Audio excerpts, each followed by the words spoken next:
ভারী বস্তু ও হালকা বস্তু এই দুটি বস্তুকে আমি সমান উচ্চতা থেকে নিচে ফেলবো।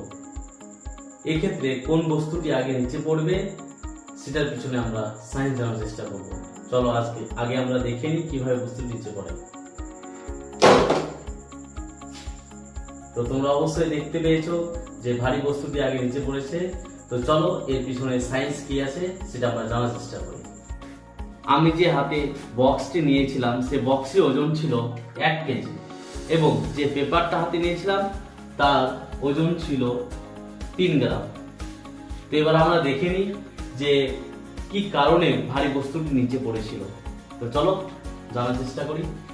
যেমন এই বক্সটা যে 1 কেজি ছিল সে বক্সটার ক্ষেত্রফলটা কম ছিল, আর বক্সটার ক্ষেত্রফল কম থাকার কারণে উপর থেকে বায়ুর চাপটা বেশি হয়েছে এবং এই ক্ষেত্রফল কম হওয়ার কারণে নিচ থেকে বায়ুর বাধাটা কম হয়েছিল, তাই এই বস্তুটা নিচে আগে পড়েছিল।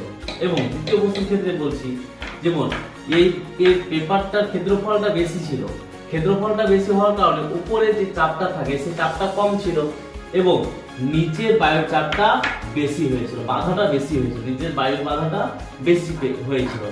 এই কারণে এই বস্তুটা পরে পড়েছিল। কেমন লেগেছে এই ভিডিওটি অবশ্যই সকলে কমেন্ট করে জানাবে। ধন্যবাদ।